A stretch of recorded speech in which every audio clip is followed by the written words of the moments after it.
Okay, I think we got there. Alright, so we can start. Maybe we could even close the curtains. Let's close the curtains. There we go. Alright. Thanks everybody for coming to this. Sorry we got off to a little bit of a late start. It's always good to give people some time to wander in. I think we're probably settled. You're not forbidden from entering by the curtain. I just wanted to peek. Okay, excellent. Thank you for peeking. I'm Matt Arnold. I'll let people introduce themselves as well. I'm Eileen. How we go? We and several others are a contingent from Fluidity Forum. Many of us live in Michigan where Fluidity Forum is held, and it is the kind of, I really wanted to be and is the kind of thing that this is. If you're loving this, like I loved coming here last year, and like loved coming to a lot of related events, you might think to yourself, I would love to do this more often. Wouldn't it be great if it was an airline ticket for everybody else and not me? Then you're in the right place. You want to do this. You want to do this more. It's a lot of work, and you do not have to have an intention that you're going to put in all of this work just to be in this talk. Welcome, even if you're like, fuck that, this is way too much work. I'm never going to do this, but I do want to understand how the sausage is made because I have a lurid curiosity. Oh, went away. Okay, We need to I provide it need, with regular stimulation. yes, mirror, extend display. No. Well, then just remember to Periodically tap on it. Oh, right, I didn't even put it into slideshow mode. Okay. The best process is not the process that I'm somewhat familiar with. You will never have the best. You will have what is available to you. I think the best process that I've heard for where we're like, I'm starting from nothing, is like Brooke Bowman had a very lively group chat with lots of people and created Vibe Camp together with them because they looked around and they were like, hey, we have the skills here that we could divide up the various tasks that need doing to create an event such as these conferences for a weekend for people, and they already had that built in. The best time to start building a friend group with a bunch of resources, like people who are good and resourceful for each other, was yesterday. The second best time is today. If you don't have that, it's okay. I didn't, and it made a lot of things harder, but it's still doable. So, well, before we talk about the people, I have a slide on here for the people, but let's do this in media res. Here you are, a bit of the way into this, and you're announcing your date, and you're announcing your venue, okay? So I'm orienting you toward the process of starting an event by, all right, I'm gonna set out to make this thing happen. You have your first North Star, you have your first goal. That goal is, I'm gonna make an announcement in which I have a date and a venue, and everything falls out of that backwards from there. To have a date, you have to have a reservation on a venue. To have a reservation on a venue, you have to be able to put down a deposit. So you'll be doing a bunch of research as to what kind of venues could we have. Venues are a big problem, much more than they used to be right now.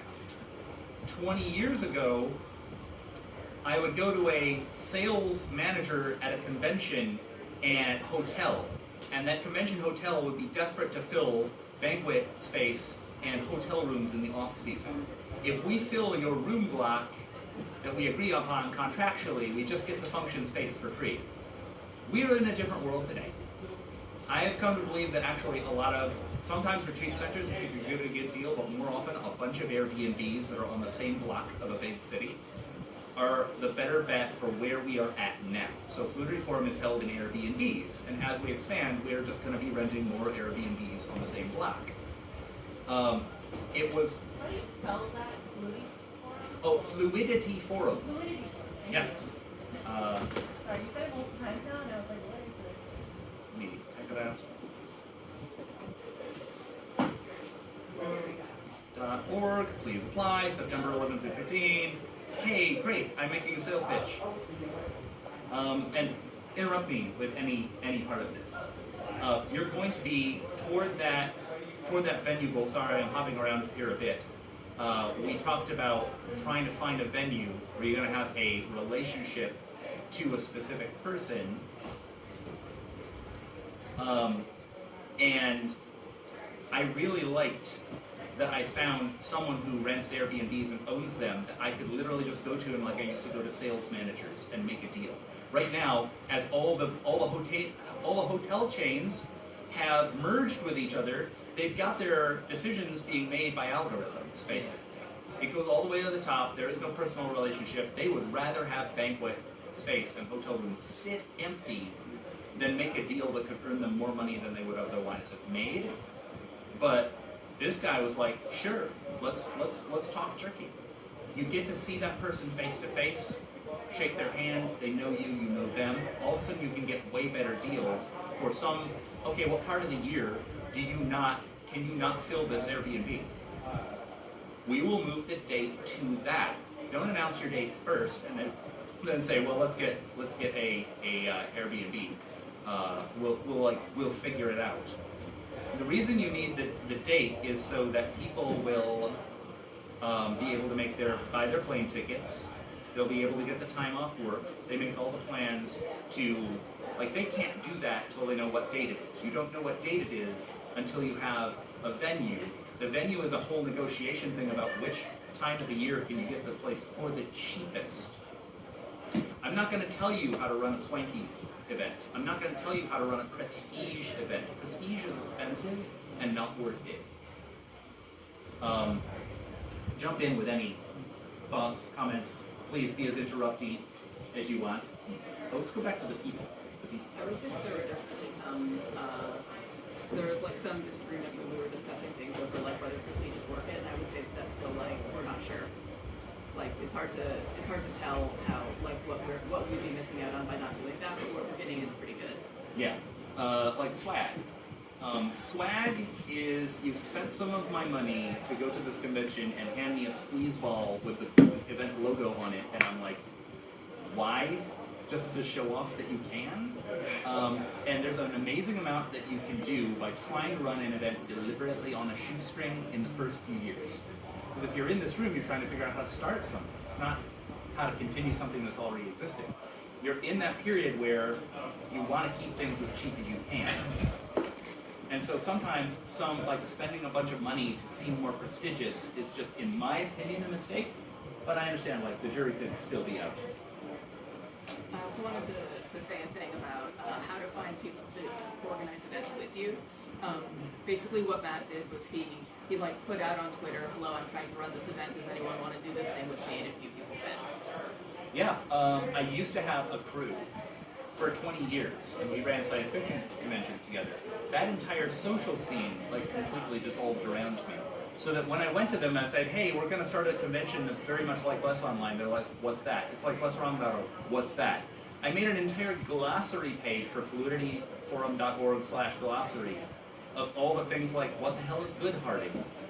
What is, all these things from the rationalist community and so forth, which none of them had the slightest idea what that was. So I realized I would have to run this with completely brand new people. So it was necessary. I don't know how much you currently have connections to a bunch of people who can do the various roles in a convention staff, but if you don't, then you could just put the word out there and kind of hyperstition the community into existence. I would optimize for them getting along with each other and for feeling enthusiasm more than actually being great or this is the perfect person who already has all the knowledge. Let them learn into the role. Does that make sense? Because when you have volunteers, enthusiasm is important. It's a resource you need to track. Yes, yes. Now the ups and downs of this are that if you have to hyperstition the entire group into existing by just saying that it exists and therefore it does, there is that learning curve of if you're sitting in this room, you're probably going to be some kind of a founder. And as a founder, the buck ultimately stops with you, which means when everybody needs help doing the various things, you got to do the whole convention and then help other people who are helping you. Helping them help you is just be aware that is also a workload that you kind of budget in for the first year. This is an investment in building the skills that people will then use without you in year 2, in year 3, going forward. So right out of the gate, you need to be prepared to be the fallback in case someone has a sudden attack of life. You know, this is all, if they're just doing it as volunteers, people could have a sudden attack of life. And so you need to understand how to negotiate the venue, come up with a budget of how much is it going to cost, are we feeding people, what is the vision for this, are we feeding them, are we lodging them, programming. Yeah. Now I was very grateful, Alexis, to discover you because you literally do this professionally in your like creating the schedule of events was something that you do in your day job. Yes. And I was like, thank goodness. You won't always luck out like that. And sometimes the whole team has to sort of like fake it till you make it. So, do you have any thoughts on that you want to interject on programming? So on programming, okay. So I am a bit of a special case in that I did not learn of Fluidity Forum on Twitter or any form of social media. I attended a real-life Astral Codex 10 readers meetup in Ann Arbor, Michigan, where Harry was also an attendee. And Harry, in Meatspace, told me that this thing called the inaugural Fluidity Forum was happening in Detroit in about a month's time. There was a lot of internal debate inside my head about whether or not to even go. I did, and then Matt and Eileen and the rest of the team worked their magic so that some part of my mentality changed, that by the next February, I had become committed on board with becoming a volunteer for Fluidity Forum 2. And no exaggeration, the months in which I did programming work for Fluidity Forum and on-site work for the con-ops of Fluidity Forum 2, I found was more meaning-giving to me than doing my day job, than doing anything that I was actually getting paid money for. Yeah. I'm glad you mentioned Astral Codex 10. Yes. So let's go even farther back in time. We started in media res. You just made an announcement of your date and your venue, and then backwards. Run an Astral Codex 10 meetup. And that's where I met Harry. I ran the Detroit Astral Codex 10 meetup, met Harry there. We started building more people onto things. This was like, what, we met 4 years ago-ish? If maybe 5? Something like that. And so you're building out the team and asking, okay, so if you can't do, like, can you drive people from the airport to Fluidity Forum? You know, somebody's got to do transportation. Or you're like, hey, who here likes shopping for groceries at Costco? You know, or like you're kind of getting a sense of who might be not just like willing to do it, but like not burned out if they do it among the people who you're forming. You're forming up the team. And if they don't want to do any one of these roles, are they just like really glad the event is going to happen? And they're constantly showing up and having a bunch of advice. Now some people might say, why are you going to have people show up and just, you know, have a bunch of like opinions about things? Because the event doesn't even exist yet, and hyperstitioning it into existence means you've got a whole bunch of people showing up just like caring about it a lot, and everyone else sees them caring about it, and now they're more motivated to go to Costco or shop for it. So that's a very important part of the cool organizers tip. Have an Astral Codex 10 meetup. You meet the people who are interested in this kind of thing. They know other people who you can talk to about being interested in this kind of thing. I did actually get an LLC. It is called Scaladox Street LLC, which is a respelling of Slate Star Codex anagram, and a business bank account to separate finances. I won't go into great detail about this because you can find out how to start an LLC in a million places. I did go to a talk yesterday about, hey, what if more organizations actually organized as churches? I don't entirely buy off on this premise, but it was a very convincing talk. Like, you get a lot of perks, and legally you're in a much better status if you just legally structure yourself as a church. And I met him this morning, and I was like, I've added this sentence to the slide as a possibility. So there might be some point where we restructure. It'll be weird, but I'll be like, okay, well, we do have the Fluidity Forum liturgy that we read in opening ceremonies, so it's not that part of the settle. Bring it up for the next meeting. Yeah. Yeah. Yeah. having like the heartbeat for your upcoming attendees. So you'll have meetings, and in the staff meetings, you're reminding each other, okay, where are the different tasks of what we need to get accomplished? Feeding people. Which rooms in the Airbnb are they going to sleep in? That's a person. You're going to have a person who's in charge of that. A person who's in charge of getting people from the airport, so the transportation element of it. A person who is like the liaison to your venue. You're going to have, I mentioned the grocery shopping. And also some of these can be the same people. And Yeah. some of these in some cases must be the same people depending on how many people you have. Right. It was tough for like in the first year or two. Obviously, in my opinion, the founder is going to be the treasurer. Kind of has to be. And eventually, you get established. You can kind of hand off the account to a treasurer when you've got enough people. You know, you've got enough attendees. You're established enough. But if the buck is going to stop with you, there's a bunch of stuff where if you put another person in between that's just like adding extra layers to your organization for them. Another thing I wanted to say about volunteers, although Matt knows more about this, is you need to, sometimes people will flake on you and you need to like separately keep track of what they're doing. Again, if the buck is stopping with you, you need to make sure their job gets done and have a plan for what happens if they can't. That's why there's a monthly meeting in which you just ask people what they've done in the past month. Yes. Just to know, like, what was the size of this conference? Excuse me? Detroit. The size, the number of size. Oh, we have 30 people currently. Sorry? 30, yeah, 30. Yeah, okay. It's Just want to like get what's the scope of what you Right. Well, okay, let's back up actually and talk about scope. That's what we're talking about. And you're thinking about your purpose and what kind of things you want to accomplish. You're not going to make the same decisions that we made, but we did come to a decision of we're literally going to have an application form that you have to fill out, and then we will consider your application. This immediately put a ceiling on how many people were going to be there, but it was something that it was large enough that we could handle. I wanted to be very intentional and have an event that was a certain way, and if the very first year we have 400 people, I'm not saying we would have, but if we had, then they would have made the event into whatever sort of thought soup of the world wants it to be, and their expectations, there's no way you can control for that. But if you say, this is what we want, and it's a very debatable thing, it's not something everybody wants, and if you want it, please do it with us. That is what Priya Parker calls very powerful in her book, The Art of Gathering, by Priya Parker. And you have to have a debatable purpose that not everybody wants to do. If you throw the doors open and say, we're screening nobody, and we're going to have 500 people, then it's just whatever people expect a random sort of like been there, done that, same old conference.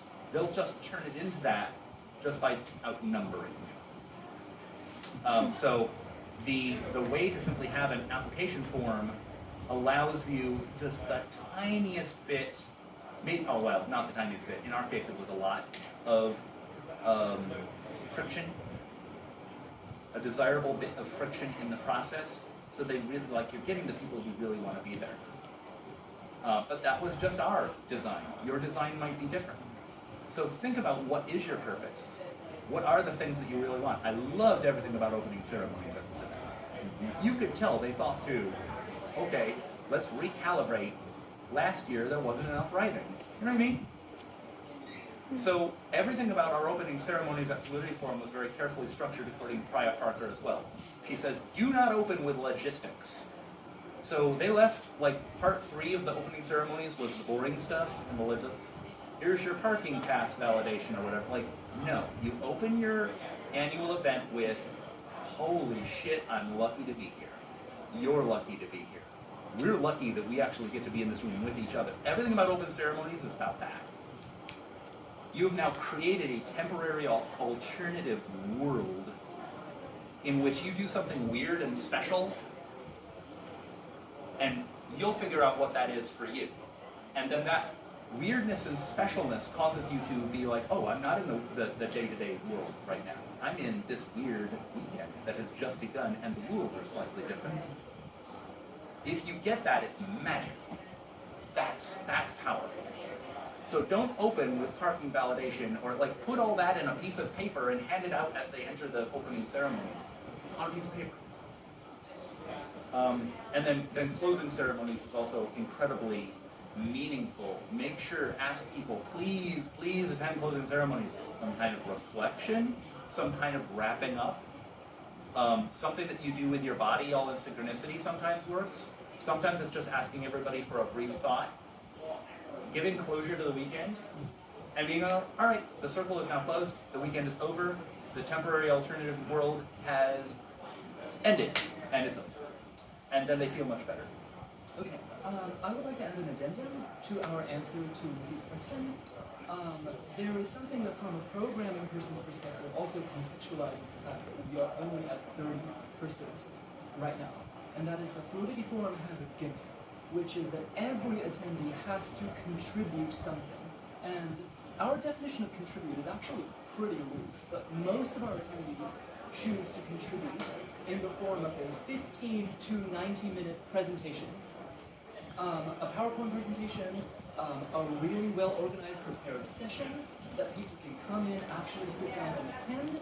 Now, judging by what Ben Pace said in opening ceremonies last night, that might run a little counter to what LessOnline is about.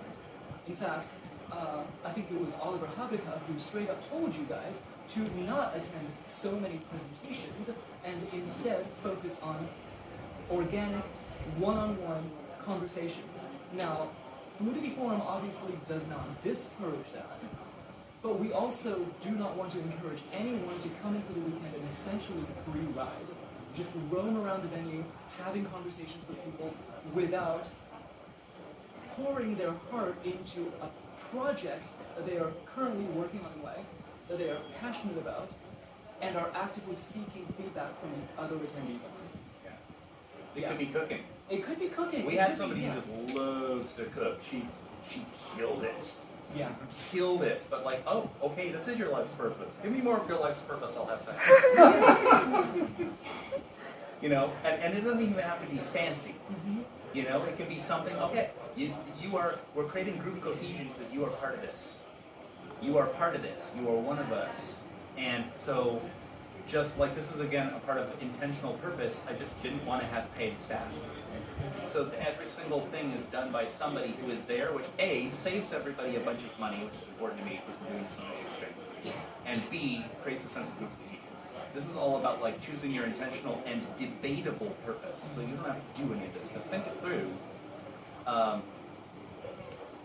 In terms of what kinds of outcomes do you want? How do you want to feel, and what is there that would get you there? How do you want to be? How do you want to show up? How do you want to think or feel or be, whatever it is, as a group? What are we together is set in opening ceremonies. What were we together is what closing ceremonies is about. So don't close with logistics either. Put it in a handout. I have actually a question for the audience. How many of you are considering running your own event like this? Okay, nice. Would like to if you can get enough demand for my area. Right. Yeah. Part of that is how to get up demand. And I don't know if what I did will work for everybody, but I put out a survey on fluidityforum.org. Here's one thing you can do right away: just get a domain name, throw up a static site generator with the cheapest possible template, simplest template, and like, okay, there's a website, and it was a poll about, okay, which of these have you heard of or participated in? The Sequences by Elliot Zukowski, Meaningless by David Chapman, like Ayla's blog, and I listed like 30 or 40 of them. And all of a sudden people, they loved filling it out. Hundreds of responses. And then I started making these cool charts and graphs. And feel like some of the people who were listed in there started tweeting their followers to be like, boost my numbers. And it got into like an attention-getting bidding war. Yeah, it was a lot of fun. Because yeah, marketing is an issue, at least for me, because I'm not on social media. It can be. Yeah. My own opinion is that if what we want from LessOnline is staggeringly good conversations with smart and creative, interesting, fun people, you don't need 400 people to do that. And eventually you can get there, but honestly, if you have an Airbnb with 30 people, you can get what you got here for a weekend, and it'll be awesome. So we had another idea to meet twice a year, and I'm like, I'm not putting in that much work. I'm not running 2 conventions a year. No way. So the rule of that one is Matt's not allowed to do anything. Where it's just like, okay, this is an exercise in making other people fail. Like, you can fail on your own, or you can do it yourself. Nobody's going to intervene. The buck stops nowhere. And so far, That was gonna be my next question. we've Is who does also- the buck stop with? because the buck's got to stop with the founder. Right. The buck's got to stop somewhere. Anything that doesn't get done, or like it looks like it's, you know, you're keeping a monthly check-in in people and something's not getting done, you just do it. And then it is possible to have even more of these awesome interactions with people by having a second event in which now you're teaching delegation and you're kind of like broadening the skills because people kind of have to do it and they know if it doesn't get done, it's just not going to get done. And so that's just like a much more casual, we just do a casual hang with everybody who attended the conference it's in September, so we have it in February. You know, so you've got to eventually, I know this talk is about how to start and how to kickstart, but let's also keep in mind that where you're eventually getting is a group of people who know how to do this and can do it without you. If it gets to the point where everything falls apart if one person gets hit by a bus, and that is like turns perpetual, like that person has all the information and there's no knowledge transfer, that's a problem. So you gotta consciously step back, consciously delegate, consciously let some things fail, for certain values fail. You know? That's gotta be a goal. All of what we're doing here is not about the venue, but about the people in your city. So if you can find a small crew of people who can, like, let's go over the roles again. Right. So somebody's got to be transportation, making sure people are getting to the airport, from the airport to your event. Somebody has got to go shop for food and have a itinerary of what all the meals are that you're cooking in the Airbnb kitchens. Somebody has got to do program ops, which is different from creating the schedule. That person goes around to each room and gives them a 5-minute warning. Ask, like, that fellow who was helping me with this, you know, gives them, plug in the HDMI. You're gonna have to. There's a single recorder. Yes. It also helps if you have somebody in charge of technology. Bringing projector screens, obtaining or renting, like if you know people who have a bunch of projectors and projector screens and are willing to loan you those projector screens, or giant TVs that they don't mind loaning you for the weekend. Yeah, I mean ideally, right? If you can get something like that. If you can't, if there's nobody you know who has all that stuff, you can get rental companies to rent you AV. But an AV person who's basically in charge of the AV is very valuable. Somebody do logistics, and by logistics I mean knowing all of this physical stuff is being brought into your venue at the beginning of the conference, and having a checklist to make sure all of it leaves at the end of the conference, and where each piece is supposed to go to. Just the person who's in charge of the physical stuff, that's an important role. So I photographed every single item that I could and put it in a big Google Doc so that we could identify it if we needed to when we're packing out. So we go Thursday, like we got the Airbnb Thursday through Monday. Sunday is the end, and we don't need to like scoop people out the door by 11 a.m. on Sunday because we're actually out by 11 a.m. on Monday. So Sunday is the end of the whole thing, and people disperse to the four winds, but we're not. We're just packing up, and we've got a convenient amount of time to unload.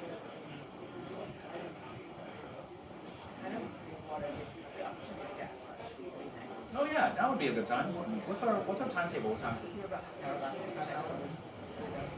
Yeah. Any thoughts, questions, observations? What is? Oh, go ahead. Yes. I'm really great for like the unknown unknowns parts where I know people talk about running Airbnb or like I'm like, oh we did I read Berkeley crap, we did inventory, but like we did not have photos. I don't know. My question is like actually I enjoy running Oh, good, thank you. Yeah, find the people around you who run Burning Man camps, or whatever your local regional burn is. Ours is Lakes of Fire in the Great Lakes region. And like, get to know those people, make friends with them. I mean, obviously, just for the normal reasons of they're awesome, but also they know how to set up and tear down something effectively. Like they'll know how to run similar things. Yes. Do you find that if you're organizing it and running it, that you don't actually get to enjoy it very much because you're too busy to actually go to any of the stuff that you've organized? Yeah. Okay. That's exactly what happens. So the first year I saw nothing and I talked to no one. Like by the end of the weekend, I'm like, I've had almost no conversations except when I needed to do an extra Costco run or a pizza run and somebody jumped in the back. And I saw no talks. And this is all about investment. This is a long-term investment. So you're on the hook for 100% of the work that doesn't end up getting done. So you've got to have that crew with you and think through, okay, what's really the time budget here? Because I've got enough of them that they're probably going to do most of it most of the time. Some of them are going to do all of it all of the time. You know what I mean? Yeah. And so You are the head of this is the kickoff year is an investment year. Okay. I mean, even by year 2, I saw any talk I wanted to go to. You know what I mean? Okay, you mean Whereas year 1, I saw no talks. in year 2 you had the slack to actually go to I had the Slack. I saw all the talks I wanted to talk about or see. I had all the conversations with people that I wanted to have conversations with. Like it was immediate. Like for me, the payoff was every month I've got my friends in my living room and we're planning. Or like one of them will go to their living room. I get to see them. And so I was already having conversations like with the staff. It helps as a founder if you're like really, really interested in the core tight-knit group of staff. Already just has its own intrinsic role. That can really help. Another thing I wanted to point out is that the first year there weren't that many. The first year there weren't that many people. So I did my job. Staffers weren't that many staffers. Oh yeah, weren't that many staffers. So like I did my job, which was registration, and then that was it. I mean, it helped set up and tear down, but after that I was done. And we had somebody that was doing things at the event, but there were like not that many people, and so being as stops with Matt, he was doing all of the other stuff. Yeah. I want to talk about registration too. So we just set up a contact when I got my domain, fluidityforum.org, I just threw in a contact at fluidityforum.org through my domain provider. And that's one thing. They gave me like a webmail interface. I shared it with Eileen. I shared it with Alexis. You share it with, like, honestly, how many of them do you really need? And that way, it's always possible to go and be like, I'm wondering how much of the stuff has been done and the meeting hasn't come around yet. I'm just going to go in our web mail and look at all the emails we've received and see which ones have been responded to. And so the registration task is accepting the applications, letting them know, hey, here's our Stripe link. And I don't know how much of this is applicable to you, but I'm a web developer, so I was able to put up a static site generator in which one of the pages just had we have an account on Stripe. And I just plopped a little embed where you can just pay us and now you're registered. So Stripe is super convenient. It's just an embed. So you take the clip that they generate, you paste it in, you're done. And then the registration is like being in charge of knowing who is at which step in the process of registering, having applied, having been approved in their application, having been sent the Stripe link, having actually paid us. And now after they've paid us, now you send them, hey, here's our Discord. We have a Discord that we've set up. You now have access to our Discord. You'll send them things like, here's the address that you're going to be going to, how's the venue. All the things that they are now, they're fully paid, they're fully registered. That registration person is just keeping track of who all is in which step of the process. What roles am I forgetting? Any other questions? Is this slide deck going to be available after the session? Yeah, I could put it up. Plus, maybe I came in a little late, so I don't know all this stuff. Okay. Yeah, actually, Matt, do you even not to show all the slides in the slide deck? That's all. Oh, that's all. Okay. Yeah. There are some kinds of roles that are important if you have. I still can't hear you. There's some kinds of roles that are only important if you have a lot of people. Like we don't have a specific person to be our treasurer because our finances are just not complicated enough to merit it. Yeah. Keep a spreadsheet with your estimated expenses, and that's based on, like, I can look on the websites for something like Costco if I'm going to feed people snacks and drinks and so forth, or like estimating how much it's all going to be, and then a separate tab turns that into the actuals of what was in fact spent. So I made the amount of cost, I set the amount of cost based on an estimate of the total expense per person, just extrapolate it out. So you do the accounting just with a spreadsheet program, you don't use a dedicated accounting? For year one. Well, I'm curious because I do my own accounting, so. Hey, if you can find a person, okay, great. You are, actually, can we be friends? Notice what I'm potentially signing you up for. This is a trap. Oh, okay, I acknowledge the trap, and you can ping me about it after the session. Yeah. Oh my God, thank you. Thank you so much. Are you not, like, I don't actually know professional accounting, I just use personal Yeah, but accounting. you can do it. Okay, Yeah. If nothing else, finding people who can teach you how to do the simplest possible version of something. Okay. Yeah. Okay, so we had with lodging and without lodging options. And so the registration person had to maintain multiple strike links. So say you want to be in the Airbnb because you're coming out of town, or say that you just live in town and you're just going to you don't need that. So now there's 2 price points that we set. We also said we're going to increase the price over the course of the year. And that's all going to be based on your purpose. If what you want is, there's extremely uncommitted people, and maybe a week out they'll decide to go to your thing, charge them a lot more money. You know, so the price keeps going up. Do you ever, with such a small event, do you ever have an issue where like enough people cancel that it becomes an issue to or actually you probably just don't do refunds or anything? No refunds. Okay. Yeah, that's stated right on there. No refunds. So even if people like decide they're not committed and drop out, you can still run the event. Right, exactly. So you've got to, okay, so I made a deal with the Airbnb venue owner. And this is a good deal to try to make where there's a couple of break points where I pay smaller deposits. And I'm like, by this date of the year, I will have raised enough money from attendance, people signing up for this, that I can pay you this much of the deposit. And now I'll pay you the full deposit by this month. And because he didn't need the entire deposit, I was like, how much can I give you to tentatively reserve our date until this date, and by then I will have the money, right? And because I had the face-to-face relationship with somebody that I could literally walk down the street to his Airbnb, and I know him, he knows me, it was really important. Don't run an event where you can't take a tape measure and over to the place. So there was a possibility of running another fluidity forum here in the Bay Area. People who I really like a lot. They have a facility I really like a lot. But I realized there's no way I could get to San Francisco with a tape measure. And I'm using the tape measure as a broad metaphor. You need to be able to actually think about noise pollution. Like, if you've never visited the space, you haven't really gotten a sense for how do we prevent noise pollution from the talks where they can't hear because now they're you know. Like out there. Yeah. So I had, for the first Fluidity Forum, I made a PVC pipe arrangement where we hung curtains that were like sound blocking curtains between 2 large parts of the function space that we were using. It was the bottom floor of a coffee shop. There's this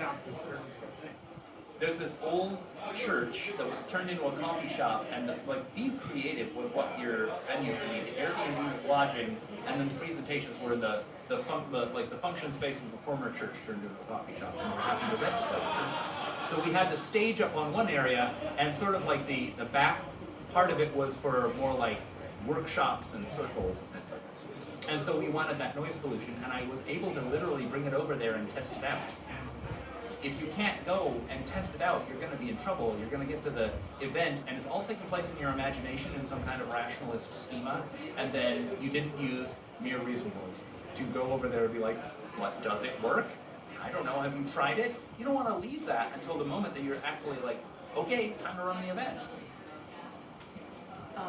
There's We ended up having the event near where a lot of the organizers live, but there's also the option of having it like just arbitrary wherever you want to try having it, but it's like a lot easier if you have it near where you live. Right. Because you can go physically inspect the space, and you don't have to deal with your own travel at the same time you're trying to organize the event. Yes, yes. Oh, we didn't realize we were going to need such and such that should have been in the inventory list, that Google document with all the photos in it. I'm just going to go home and get mine in my car. Yeah. I'll be back in 15 minutes. Like there was a time when we weren't sure if we had enough lighting, and like he just had spare lamps in his house that we borrowed for it. Right. Like, put them in that to fix the boards. Yeah. I think a key part of that is also you have a van. Yes. Own a van. Yeah. Own a cargo van. That is nice. Or rent a U-Haul, I guess. So it was like at the end to take all the stuff that was on that list that was photographed that's in that Airbnb and make sure it got in my van. And so you have one great big vehicle. And then, okay, now that all is out of the Airbnb, we're not worried about this, we lock it, we're out. You know, do the last cleaning, sweep, whatever you gotta do. So that could be useful. Maybe rent a cargo van?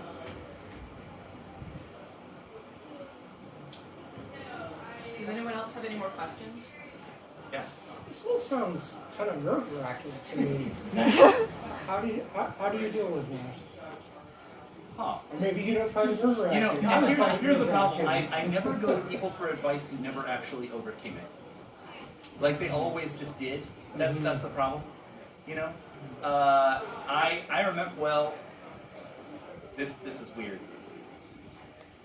Because 20 years ago when people said, I started attending my first science fiction conventions, they're like, you should be convention chair. And I'm like, what are you kidding me? I know that I could not possibly do this. And then had to kind of like learn general competence. So, it's nerve-wracking, but you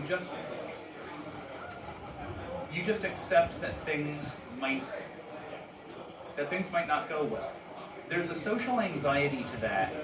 No, I don't want to phrase it like a disability.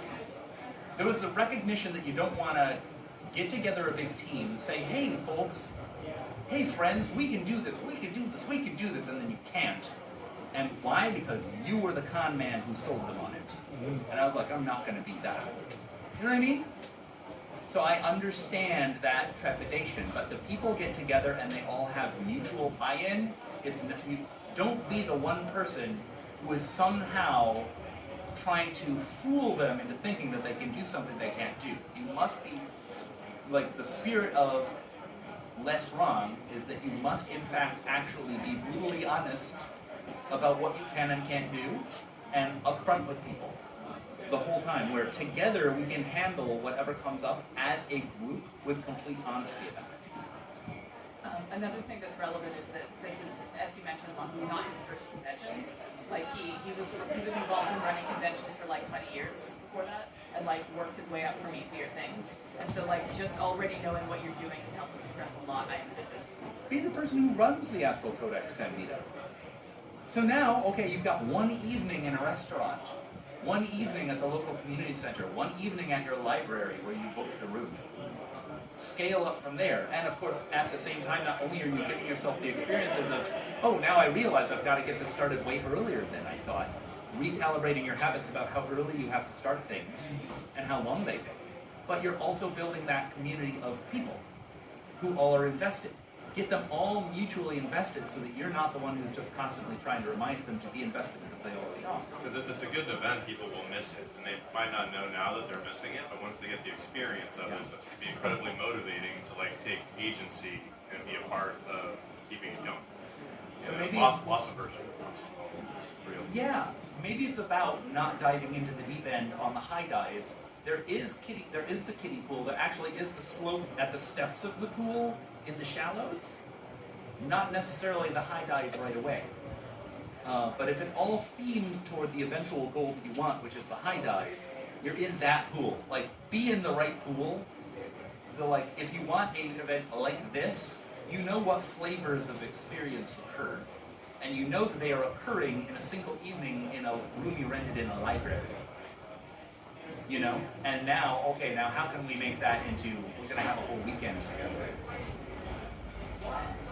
have those meetings occurring and people are already in each other's lives on a regular enough basis. Because by the time that they're having the meetings for the week, the annual weekend event, you are constantly thinking through. Somebody's come up with, oh, you know what? We forgot to do such and such. You have a whole plan it at least a year in advance. I like to plan it like a year and a half in advance to start, where my target date is a year and a half out. And now each of those meetings we have, people are like, hey, wait a minute, did we never think of this thing? So give yourself plenty of runway. Don't plan it 6 months from now. Plan it a year and a half from now, where all those people involved will think of the things that you're stressing out about, or that you think you're going to stress out about. Does that make sense?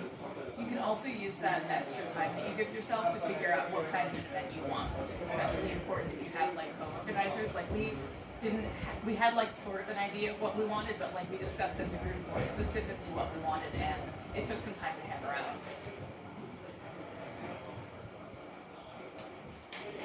Eventually there's problems you're going to get into that I haven't even covered, because this is really about starting things.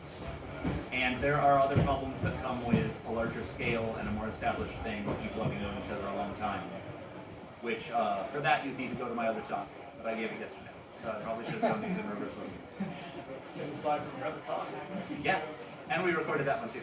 What was it? Oh, that was how to not start a cult. Oh, okay, I missed that one. Well, I got a conflict on that. Yeah. Any other thoughts, questions? What do we miss? What are your, like, what is there that makes no sense about this? You know? You notice that you are confused. Finance / time commitment. Was it like your full-time job organizing this, or like at least at some point during the year and a half? I hate to give advice about this because it's like I'm driven beyond all reason.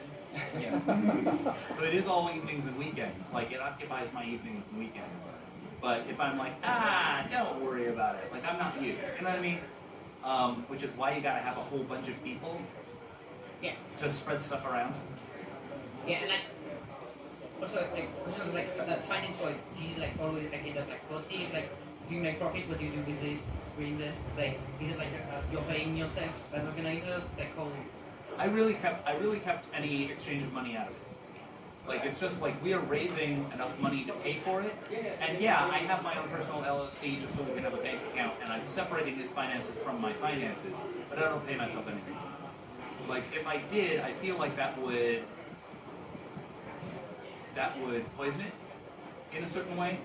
I talked about that group cohesion. You're getting a whole bunch of people. There's so much that we can accomplish just by wanting to, that the minute you're like, well, you know, I'm not going to do it unless you pay me, all of a sudden saps out all of the goodwill that allows you to just meet your own needs and meet the needs of each other. And you think you're gaining something, but actually, like, it's amazing how much you lose. So I don't have any advice for how to run a for-profit event as a result of this. I know it's possible to do, but I know how to start things. Maybe if someday people are like, hey, what if we turn this into a for-profit thing, which is not impossible, then I guess that could happen eventually. Another thing that is helpful to have extra money for is to put down payments on things. So the first year we were doing it, we needed to wait for a certain number of people to sign up before we could pay the venue and stuff, and just having that on hand and not needing to raise money for it that year is very nice. Yeah, I raised enough money through setting the price point that in year 2 I already had the deposit. Yeah. One thing to add is that at the first forum, we actually calculated that Matt gained several $1,000s of personal value. Richard Bruns, the economist, showed up, and in his last talk, the last talk of Fluid Reform before closing ceremonies, he's like, as an economist, I'm going to show you that numbers are stupid and made up and not real, but also kind of real. And surveyed everyone in the audience and then told them exactly how much financial value they had received that week. I had received 6,000 and some change amount of like equivalent financial value in his made up, not real math. And yet he's like, and in a way, isn't it kind of real? And I'm like, yes. Yeah, kind of is. as the event founder, how much of a protagonist do you think it's important to be in the event? Like, for example, in your case, do you think if you weren't around for subsequent versions of the event, it would materially change or not, or does it matter? Some events, some it will matter. I mean, isn't that true for anybody who's really involved? How could it not be? You know? But again, it's part of the, or maybe it depends on the event series, but it's part of the intention in some events to make them more self-driving in some way beyond the. Right. It worries me a lot. You know, I'm planning as hard as possible to not die or not becoming incapacitated and unable to attend or something like that. But yeah, like it's a matter of. I said before that it's good to have people around who literally the only thing they're doing is showing up to meetings and having opinions. And now all of a sudden it's not Matt's idea, it's everybody's idea. Does that make sense? You're literally having people there to do the vibe check, the canary in the coal mine. Hey, I'm floating this idea of maybe doing this thing. And if people are like, really? Then you know to not do that thing. Now also they feel more invested. Right? But also, I'm really glad we did the second event where I'm literally not allowed to do anything. And it doesn't matter what I think. Does that make sense? So that really, I hope, helps. But I've never known of any organization like this in which there wasn't a founder, and the founder like really drove it. And then you have to get into kind of like a post-founder period where there's this genial figurehead. You know, they are the Colonel Sanders who's just like hanging around, you know. You gotta go through that period and make it like a very deliberate thing. And that means just letting go. I've like put a staggering amount of intentionality and exerted a staggering amount of control over making sure that if it does transform, it won't transform into something I would despise. It would transform into something weird and goofy and like, I'm not sure why you're doing this, but I'm still enjoying it and I love it. You know what I mean? Yeah. Well, did that get to the basic gist of your question? Yeah, thank you. Okay.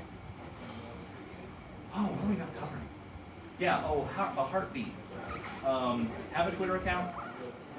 If you, or something. I mean, I know social media is going away. Have an email list. Have a Substack. To me, I think the Substack is the most valuable tool. I am guilty of not sending out Substack newsletters on a regular enough basis for Community Forum, but constantly letting everybody know that the organization is still alive throughout the year is the heartbeat blog, you know. And in the 2000s, it was our email lists for organizations. Now it seems to be really moving to Substack. A couple of years ago, it was Twitter. And, you know, like, have there be a heartbeat where everybody knows that things are occurring, and that the meeting between the staff is a reminder, hey, what have we accomplished in the month, and can we just talk about that? Okay. 2 minutes till the hour? Yes. Yep. And then we should vacate. Thank you much. Thank you so much for coming out. Pleasure. No, I'd like to talk about it later, but I gotta go.